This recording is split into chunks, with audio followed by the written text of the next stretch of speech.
pessoal, conhece esse profeta aqui, ó? Esse profeta pregador das praças. Galera, nós estamos aqui de frente à feira de Pindamonhangaba no sábado. Hoje é que dia? Que dia é hoje?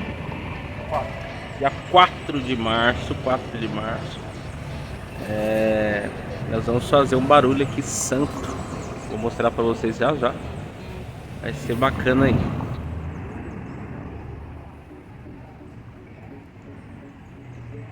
E nós temos ali os colaboradores ali, gente. São os colaboradores ali. Só que são testemunhos de Jeová. Mas tá todo mundo, né? Querendo falar de Jesus. Apesar que eles não creem que Jesus é Deus, né? Fica essa saliência aqui. A sua palavra, Senhor, louvar e edificar o seu nome e falar para pessoas que não conhecem, meu Deus, quão grande vão cooperar, Senhor, e que a sua palavra, meu Deus, possa entrar em cada coração. Eu não posso convencer o homem do pecado, mas tua palavra pode, meu Deus. Assim eu te peço e te agradeço. O de cruz se erigiu, dela um dia fugiu, como emblema de vergonha e dor. Me fiz obedecer e não quis ao Senhor que por mim morreu na cruz. Por que Jesus não faz esse convite? Vinde a mim todos que estão cansados, oprimidos e sobrecarregados, porque o pecado nos separou do amor e a presença de Deus. A vida a todo momento exige da gente. As preocupações batem a porta, os problemas nos tiram o sono, outros nos tiram até a paciência. E essa sensação nunca nos tem. E aí, pessoal, aos sábados aqui é realizado por alguns irmãos da Assembleia de Deus aqui em Pindamonhangaba, de algumas congregações e até de ministérios diferentes, né? Aqui no caso o pai do Ayrton, né, o irmão Lauro, ele todo sábado vem aqui, né? Aqui nesse lugar que a gente está, e debaixo ali do viaduto, que eu mostrei no vídeo anterior, e é feito um trabalho de evangelismo, né? Hoje exclusivamente lá no centro da cidade também está tendo um trabalho de evangelismo com o campo, né? Em geral, então a cidade inteira hoje está de alguma forma aí, seja através dos louvores ou da pregação ou dos panfletos, né, que a gente entrega, literatura, está sendo evangelizada, né? É interessante isso, né? Que esse método que parece estar ultrapassado, na verdade, a mensagem da palavra de Deus, ela alcança o coração dos ouvintes. E aqui a gente tem um público muito bom, que ali na frente é a feira, então é uma oportunidade boa que a gente tem de falar de Jesus para aqueles que estão fazendo suas compras ali, ainda que talvez não ouça a mensagem inteira, mas tem a oportunidade de ouvir algo a respeito de Jesus. Jesus Cristo é a boa notícia, Jesus Cristo é a esperança. O apóstolo Paulo, escrevendo a seu discípulo Timóteo, diz que só há um mediador entre Deus e os homens, Jesus Cristo, o homem. Ninguém pode dar esperança para o homem a não ser Jesus Cristo. Não é pastor que dá esperança ao homem, nem igreja evangélica ou católica ou qualquer outra religião. Quem dá esperança para o homem é um Jesus Cristo. O que dá de fato uma esperança para alguém, esse é Jesus Cristo. Aquele que despiu-se da sua glória, porque nós cremos que Ele é 100% Deus e 100% homem, e Ele habitou entre nós. Ele andou por toda parte realizando sinais, prodígios nas festas, e Ele não encontrou a felicidade, porque a felicidade não está em coisas, a felicidade está em Jesus. Jesus é a verdadeira felicidade. Aqueles que buscam a felicidade em qualquer outra coisa que não é em Cristo tornam-se escravos daquilo que buscam.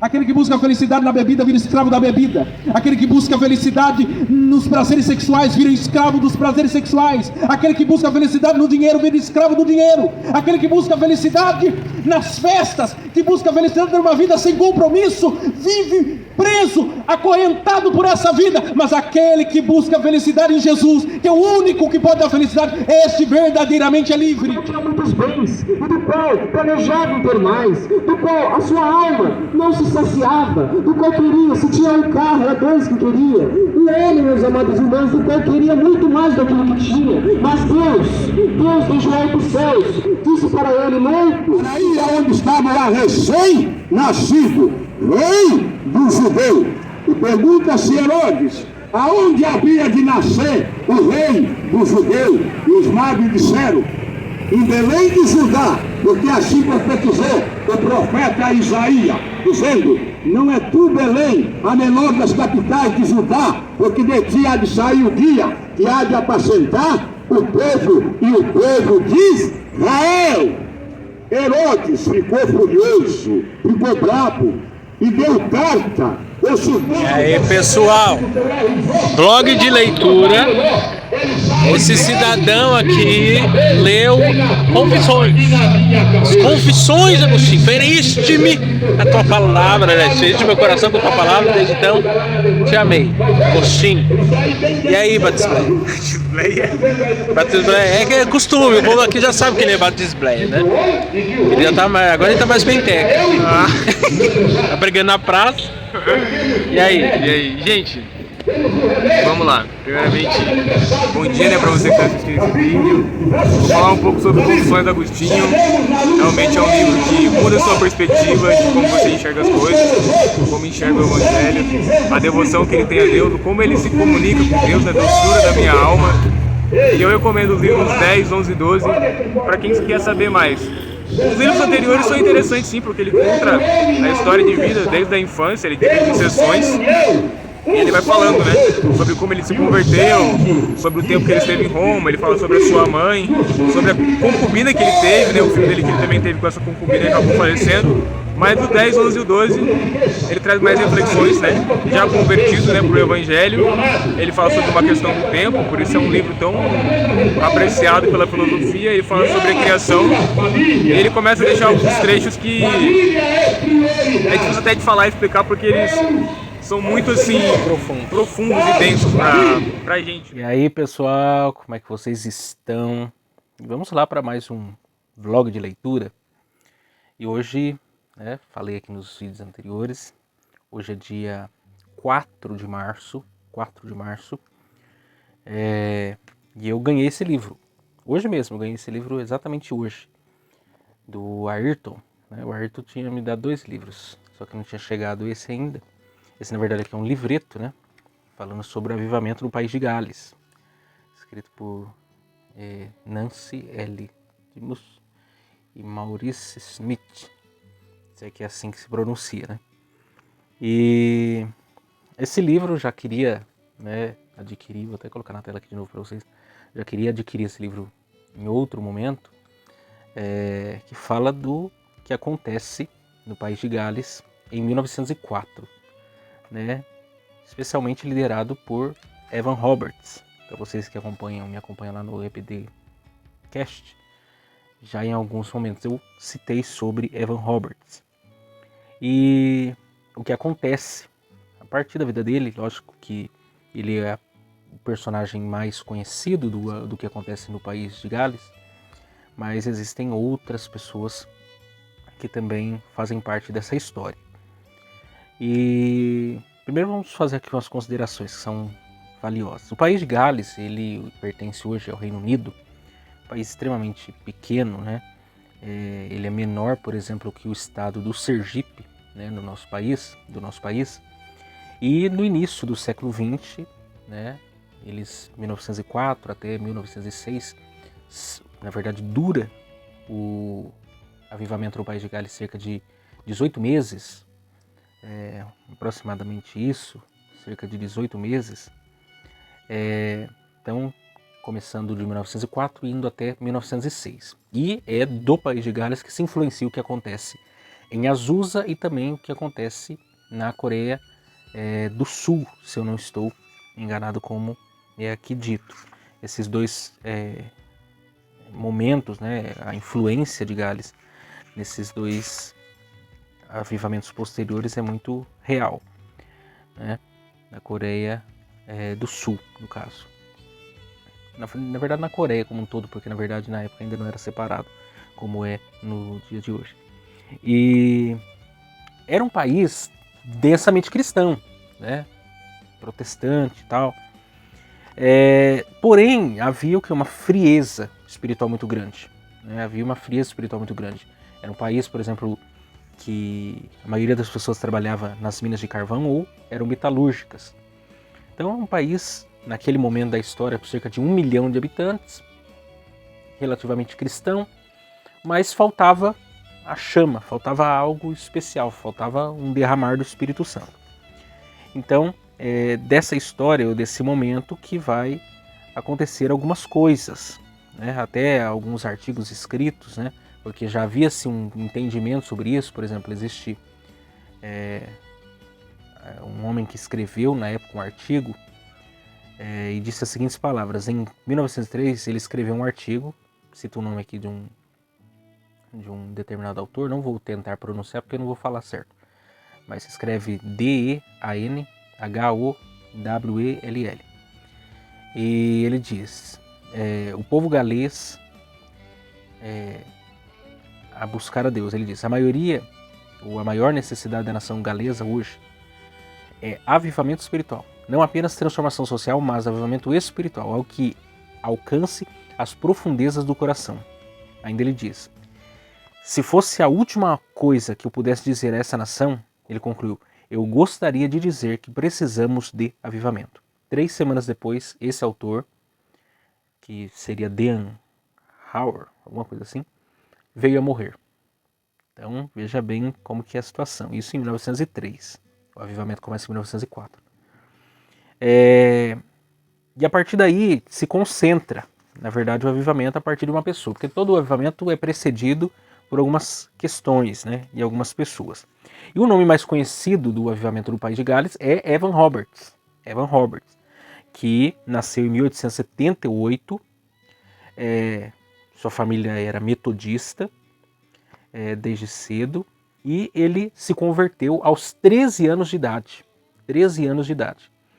E dos 13 anos de idade aos seus 26 anos, ou seja, mais 13 anos de idade, ele começa a buscar a Deus por um avivamento. Aí é dito aqui, Evan estava sempre insatisfeito com o nível de vida espiritual que tinha, sempre buscando ansiosamente por algo maior. Ao ver a sede do jovem, um diácono de sua igreja o aconselhou a não perder uma reunião de oração sequer, pois poderia acontecer de que o Espírito Santo chegar quando ele não estivesse presente. Por isso, todas as noites da semana, Evan estava em uma reunião de oração ou estudo bíblico nas redondezas. Durante 13 anos, da idade de 13 até os 26 anos, ele fez isso, orando por perseverança por um avivamento. Então veja bem, um diácono da igreja, vendo nele essa sede, o incentiva, fala assim, comece a buscar Deus. E ele todo dia, de forma perseverante, buscava um lugar para buscar a Deus. E sempre estava ali, orando a Deus, buscando algo. Aí diz algo aqui, durante os 13 anos em que manteve o compromisso de buscar o Senhor, havia 2 temas principais nas suas orações. O primeiro era por um enchimento pessoal do Espírito. Ele clamava a Deus para enchê-lo de sua presença. Em segundo, ele pedia por um avivamento nacional, Aviva Gales. Na Bíblia da família, a passagem de 2 Crônicas 7:14 estava marcado com a base de seu clamor a Deus. Então ele nutriu, ele caminhou com Deus numa busca constante. Vejam bem, são 13 anos, um jovem, um adolescente de 13 anos de idade, começando a buscar por um avivamento, ser cheio do Espírito Santo e buscar avivamento. É por isso que eu costumo dizer, não podemos subestimar os adolescentes, não podemos subestimar as pessoas de pouca idade, porque o avivamento pode vir por uma criança, pode vir por um adolescente, por um idoso, por um adulto, por um jovem. Não existe isso. Se Deus quiser trazer o avivamento, Ele vai trazer o avivamento. Basta a gente buscar o avivamento. Se nós pensarmos os discípulos de Jesus, né? Alguém pensa que os discípulos de Jesus tinham a mesma idade que ele. Não. Tudo indica que eram adolescentes. Os 12 que caminharam com Jesus, que Jesus escolheu para serem os apóstolos da igreja, eram adolescentes. Então não vamos subestimar o que Deus pode fazer através de uma pessoa que o busque, seja ela adulta ou criança ou adolescente. O avivamento pode ser canalizado através de pessoas, porque Deus ele vai trazer o avivamento na terra, e eu creio dessa forma, porque eu vejo isso nas Escrituras, sempre por meio de pessoas. O avivamento passa por pessoas. Deus levanta pessoas para trazer um avivamento. E aí ele começa a ter experiências com Deus. O Evan Roberts aqui ele começa a ter experiências com Deus muito interessantes. Diz assim, uma noite em 1903, Evan ajoelhou-se para orar antes de dormir. De repente, a presença de Deus o envolveu de tal forma que aconteceu a sacudir-se fortemente, balançando até a cama. Sentiu-se totalmente inundado pela presença de Deus. Seu irmão, na cama ao lado, achou que ele estava doente. E levantando-se, abraçou-o e tentou ajudá-lo. Depois da oração, Evan foi dormir, porém, pouco tempo depois, à 1 da manhã, Deus o acordou. Até às 5 da manhã, ele permaneceu em oração. Durante os 3 ou 4 meses seguintes, ele acordava nesse mesmo horário, todas as madrugadas, e ele ficava em intercessão até às 5. Em muitas ocasiões sentia forte visitação do Senhor com tremores incontroláveis. Quando seus familiares perguntavam o que estava acontecendo, ele só respondia que era algo indescritível. Quer dizer, ele, depois de tanto tempo de uma vida de oração e de uma busca pelo Espírito Santo, ele começou a ter experiências com Deus cada vez mais profundas, né? O que é interessante aqui é que é citado o nome de um presbítero que vai virar uma chave na vida, ou que vai desencadear o derramamento do avivamento do país de Gales. Uma outra pessoa que teve uma parte importante no início do avivamento foi um evangelista presbítero chamado Seth Joshua. Preocupado com a ênfase que era dada ao conhecimento acadêmico, a falta de vida espiritual, ele começou a orar para que Deus mandasse um avivamento a Gales. Muitos anos depois, seu filho Peter contou como teve a oportunidade de ouvir a oração do pai. Veja bem, preste atenção no relato disso. Um dia, isso é o relato do filho, resolvi matar aula e fui para um parque para brincar. Chegando lá, vi meu pai andando no parque e escondi-me por trás dos arbustos. Quando ele se aproximou, fiquei assustado por ver que estava chorando, algo que achei que ele jamais faria. Ele estava dizendo, Senhor, Deus, dá-me Gales. E continuou repetindo essa súplica enquanto podia ouvi-lo. Aí, ele diz aqui, porém, além de pedir um avivamento para Gales, Seth Joshua estava fazendo uma outra oração a Deus por algo bastante incomum. Ele estava pedindo para que Deus levantasse um moço das minas de carvão ou dos campos de lavoura, não de Cambridge ou Oxford, assim como chamara Eliseu enquanto lavrara a terra, para despertar o povo de Deus a levá-lo de volta à sua presença. Ninguém imaginava que ele mesmo teria um papel nesse chamado. E aí o que vai acontecer mais pra frente? Vai haver uma reunião, num determinado lugar aqui que eu não sei pronunciar, e uma palavra vai mudar tudo. Veja o relato. Era uma quinta-feira, 29 de setembro de 1904, Evan Roberts saiu com um grupo de 19 colegas da escola, às 6 horas da manhã, para estar na primeira reunião que começaria às 7. Já pelo caminho o grupo sentia a forte presença do Espírito ao cantar. Está vindo o poder do Espírito Santo. Eu recebo o poder do Espírito Santo. Ao chegarem lá, participaram da primeira reunião. No final da pregação, antes de dar um intervalo para tomar café da manhã, Seth Joshua fez uma oração em que usou as palavras, são palavras em galês, que significam Senhor, dobra-nos. Essas palavras atingiram Evan como se fosse uma flecha no seu íntimo. Ele sentiu uma profunda agonia como uma dor de parto e testificou mais tarde que o Senhor lhe sussurrou os ouvidos. É disso que você precisa. O significado dessa palavra, em galês, é o que? Derreter, moldar, dar formas. Além de dobrar, quebrantar. Então, foi algo que ele começou a orar. Aí ele vai fazer uma oração, o Evan Roberts vai fazer uma oração e vai dizer o seguinte: senti uma força ou uma energia viva enquanto entrando no meu peito. Perdi o fôlego, minhas pernas ficaram trêmulas, caí de joelhos, suava muito, e as minhas lágrimas jorravam. Achei que estava até sangrando. Era terrível por 2 minutos, então clamei, dobra-me, dobra-me, dobra-me, ó. Senti que era Deus enviando o seu amor para me dobrar e não compreendi o que havia em mim para ser amado. Depois que fui dobrado, quebrantado, uma onda de paz encheu o meu interior. Ao mesmo tempo a congregação cantava com entusiasmo, estou chegando, Senhor, a ti. O que veio à minha mente depois disso era o dia do juízo final, quando as pessoas serão dobradas contra a sua vontade. Senti meu coração cheio de compaixão pelas pessoas que estão obrigadas a se dobrar diante de Deus no dia do juízo. Depois desse dia em diante, a salvação das pessoas pesavam sobre mim. Então, de maneira extraordinária, ele tem esse iluminar e ali começa um derramar de fato do Espírito Santo de Deus sobre Gales.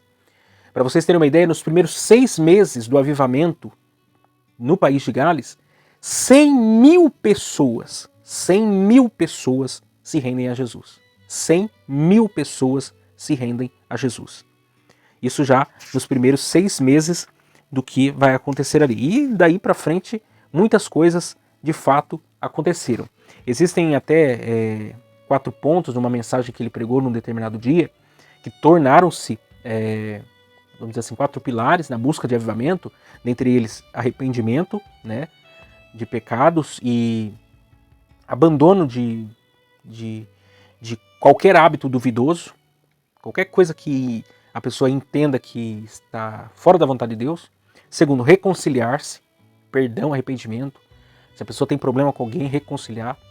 Terceiro, obediência ao Espírito Santo, né? Busca pelo Espírito Santo e confessar a Jesus publicamente, né? Um ato de conversão. E aí depois disso, ele vai começar a fazer reuniões de orações com jovens, veja bem, reuniões de orações com jovens, e Deus começou a derramar o avivamento. E eram coisas assim extraordinárias, espontâneas, não só através dele, mas de outros lugares do país começaram a acontecer.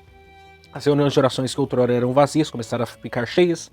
As pessoas iam para o culto, não tinha hora para acabar culto.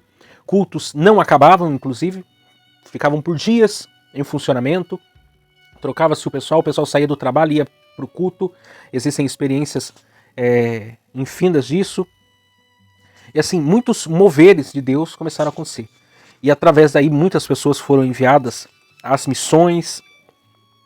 O próprio avivamento que acontece, por exemplo, na Rua Azusa, né, com Seymour, o próprio Frank Butlerman, que é autor do livro A História do Avivamento em Gales, ou em Gales não, em Azusa.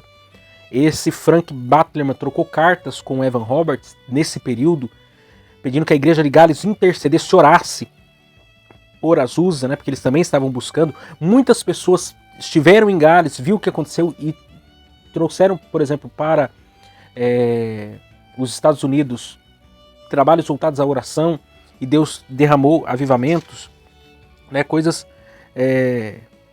grandiosas aconteceram. Foi realmente um verdadeiro mover de Deus. E a mesma coisa acontece também na Coreia, né, o avivamento na Coreia. Então, assim, Gales acendeu o pavio do que acontece em outros lugares com mais força e de forma mais estendida. O que é curioso, os pontos positivos e negativos, porque eles, vamos dizer assim, alguém vai dizer que o que acontece em Gales aconteceu de maneira muito rápida, comparado a outros lugares. Existem alguns motivos, sempre existem motivos, né? Alguns são listados: tentativas humanas para organizar a obra do Espírito, orgulho, falta de sabedoria e discernimento no uso dos dons, ênfase exagerada na busca por experiências, divisões. Isso sempre acontece em qualquer avivamento. Fora os curiosos que se aproximavam, mas não estavam ali para buscar a Deus de fato. Só que também um fator que talvez não permitiu que o avivamento tivesse uma longevidade foi o que acontece com o próprio Evan Roberts, né?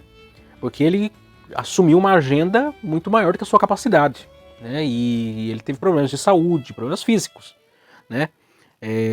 Até listado aqui, a primeira, mais óbvia aos observadores humanos, foi realmente o fato de Evan Roberts ter se retirado da cena de ação. Porque depois que ele ficou doente, ele se retirou de Gales, se retirou para, vamos dizer assim, um exílio, e de lá nunca mais voltou. Então, aquela onda que começou com ele acabou também, né? Depois que ele se retira, a coisa diminui. Mesmo tendo outras lideranças que continuaram, mas não foi a mesma coisa como no começo. A segunda, menos evidente, mas não menos importante, é a seguinte: avivamentos não são a vida normal da igreja. Porque ainda é dito por um historiador, Kevin Adams, que foi historiador do avivamento do País de Gales, ele diz assim: um avivamento vem para vivificar e despertar a igreja. Depois ela precisa continuar cumprindo sua missão divina. Todo avivamento tende a começar e a concluir-se, né? Embora a gente às vezes não consiga datar claramente o início e o fim de um avivamento, mas nós entendemos que o avivamento é um fluir do Espírito para capacitar a igreja, para dar poder à igreja num período de frieza, para depois a igreja voltar a ser uma igreja saudável e em crescimento, abundante, e dar seu segmento, né, para que o crente tenha uma vida avivada, né, de fato, em todo momento. Até há um relato de uma mulher que veio a se converter no avivamento do país de Gales. Então ela diz assim, quero dizer isso, porque perguntaram para ela se o que aconteceu no avivamento de Gales foi muito rápido, por exemplo. E ela disse, quero dizer isso. Ela respondeu, a chama que foi acesa no meu coração em 1906, quando eu era jovem, nunca mais se apagou. Está acesa ainda hoje. Isso ela contando de um relato 80 anos de idade, ela já com 80 anos de idade. Isso é tão real que ela mantinha reuniões de orações na casa dela, mesmo depois de todos esses anos do que havia acontecido em 1906. Então assim, é um livro para aquecer o coração. Se nós estamos querendo avivamento, né? Recentemente os olhos do mundo se voltaram lá para aquela universidade nos Estados Unidos, uma universidade inclusive metodista, e alguém fica se perguntando, e aí, será que é possível isso no nosso país? Será que é possível o avivamento nos nossos dias? Sim, é possível. Eu creio nisso. Eu busco por isso e quero incentivar você que não busca, busque também. Porque Deus ainda pode derramar poderosamente seu Espírito sobre nós. Mas não se surpreenda se quando você começar a buscar sobre o avivamento as coisas ficarem mais difíceis. E não espere que as coisas aconteçam também da noite para o dia. Pode ser imediato. Deus pode responder a oração em 1 ano, em 2 anos. Mas Deus pode responder, como no caso de Evan Roberts, depois de 13 anos. Mas é certo que Deus, ele aviva, e o avivamento vem de Deus. Mas também a gente não pode criar uma visão romântica sobre o avivamento. Porque o avivamento tem por finalidade da vida saudável para a igreja, dar o fluir do Espírito para a vida da igreja. Dos dons, da busca pela palavra, da santidade. É curioso aqui, porque em Gales não acontece, por exemplo, não acontece curas, não acontece toda aquela coisa que é notória em momentos de avivamento, né? Em períodos de avivamento. Mas outras coisas aconteceram. Por exemplo, o grande vício do povo na época era a bebida alcoólica. E aí olha só o que acontece. Os bares foram esvaziados, muitos faliram e foram obrigados a fechar as portas. Com a queda da bebida houve queda marcante dos índices de criminalidade. A vida nas famílias foi transformada porque os homens ficavam em casa e davam mais atenção às esposas. Aí o relato de um médico, né? Um jornalista perguntando ao médico o que o senhor acha do avivamento, né? Ele responde, estou achando maravilhoso, respondeu o médico. As pessoas estão acertando todas as suas dívidas antigas, contas que achei que nunca mais receberia estão sendo pagas. Um batismo de honestidade, um batismo de perdão, um batismo de reconciliação. Nos tribunais de justiça, às vezes, não havia casos para serem julgados, a polícia ficava ociosa e em um lugar passava formar quartetos para cantar nas igrejas para ocupar seu tempo. Quer dizer, houve um mover do Espírito de santidade, porque avivamento leva à santidade, arrependimento à mudança de vida. Até a forma, inclusive, eles eram mineiros, por exemplo, e eles cuidavam de cavalos, etc. E os cavalos estavam acostumados com a brutalidade, né, com que eram tratados. Houve um mover tão grande que houve mansidão, o fruto do Espírito começou a aparecer neles. Que outrora falavam palavrões, eram brutos, tratavam mal as pessoas, inclusive os animais. E aí agora até os próprios animais percebiam uma diferença, porque eles não tratavam mais, eram mais tratados com aquela brutalidade. Para vocês verem o mover que houve do Espírito, né, um derramamento. Porque o verdadeiro avivamento leva as pessoas à santidade. Muitas pessoas acham que o avivamento é um mover num culto apenas, ou que é só para se receber dons e ficar ali. Não, tem uma finalidade, para que nós venhamos ter o caráter de Cristo. Sejamos revestidos do caráter de Cristo. O mover do Espírito caia sobre nós realmente. E nós possamos viver e ser moldados ao caráter de Cristo. Então é por isso que a pergunta que muitas vezes fica, o Brasil está vivendo um avivamento? Porque se de fato nós estamos vivendo avivamento, vamos ter que, se nós queremos que de fato Deus derrame avivamento no nosso país, e nós, de maneira que nós possamos identificar que o avivamento chegou, nós vamos identificar como? Quando a corrupção diminuir, quando a criminalidade diminuir, quando os vícios diminuírem, quando essa vida sem compromisso do brasileiro, né, de carnavais, de festas, de raves, de baladas, diminuírem. e nós vemos um derramado Espírito Santo de Deus de honestidade, de seriedade, de santidade, de compromisso com Deus. Aí nós vamos poder, de fato, dizer, estamos vivendo um avivamento. Então fica aí um incentivo aí para vocês, mais esse diário de leitura aqui. Fica aí para vocês essa super indicação, que eu já fiquei tão encantado que eu já ganhei hoje, li hoje e quis gravar já hoje para deixar aí registrado para vocês essa super indicação aí. E que nós viemos buscar realmente por um genuíno avivamento. Deus abençoe vocês e até nosso próximo vlog aí de leitura.